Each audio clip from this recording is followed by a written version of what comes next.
Alright, hey everybody, welcome back to the channel. And I found something very interesting recently at a pawn shop of all places.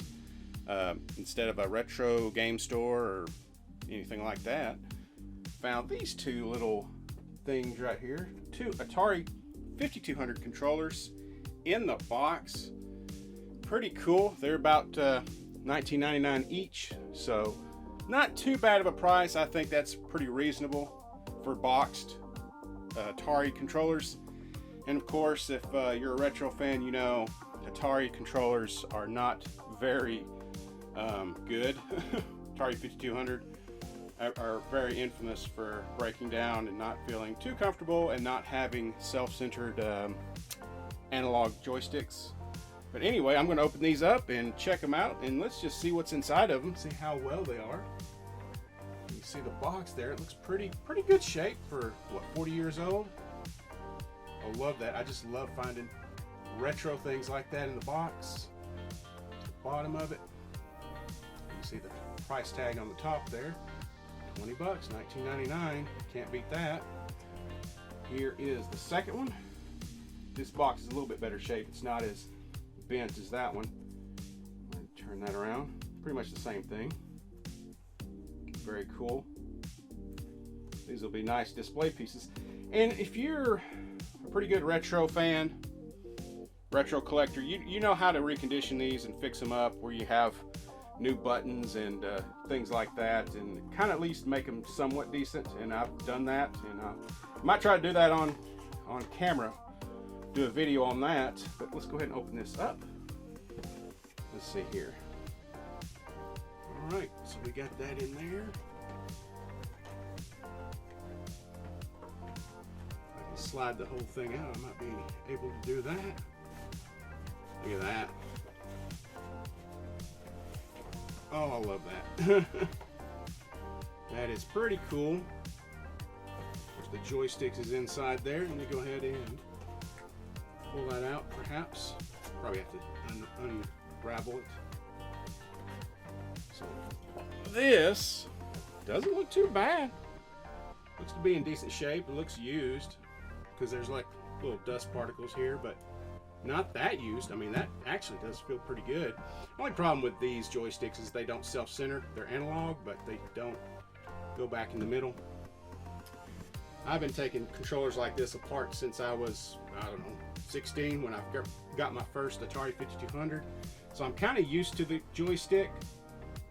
The only problem I'm not used to is when the buttons break down and you press them, no matter how hard you press them, they just won't respond, won't register. But anyway, not too bad. That sounds good. Sounds pretty good. And there's the back of it. Made in Taiwan. Very cool. All right, let's check out this next controller. See how well it is. Feels like it's more stuffed in there because it's bent like that. Aha. I kind of see why. If you look in there, there's no cardboard in there. So they got this joystick just like sticking out. But I'll fix that when I put it back in there. Again, that's a pretty nice looking joystick. This feels a little tighter than that one.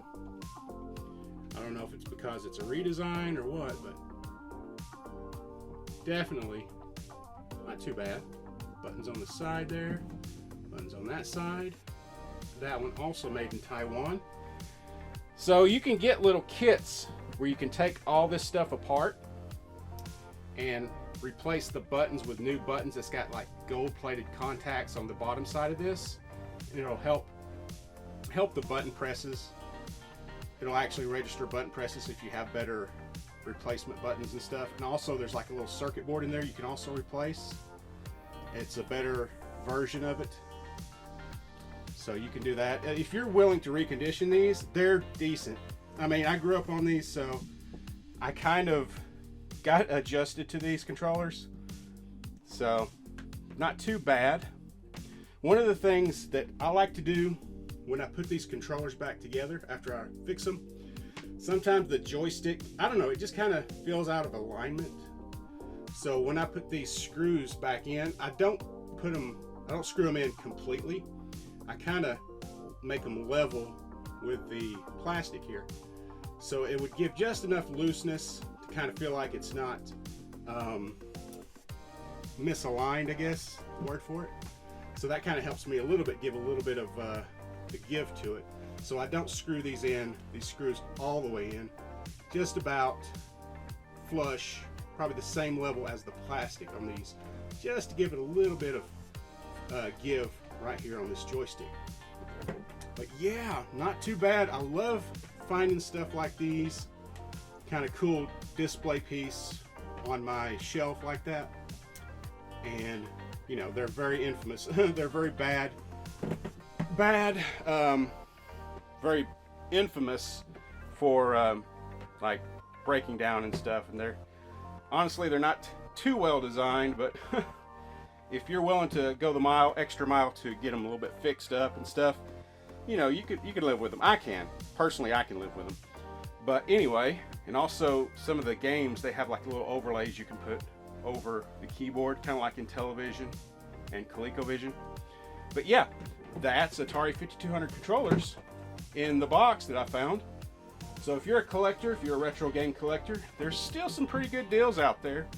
I mean, it's not totally, prices aren't totally out of control yet, but if you're willing to check out odd places like a pawn shop of all places I never knew, I found these. But give it a shot. And thanks for watching the channel and checking out these Atari 5200 controllers in the box.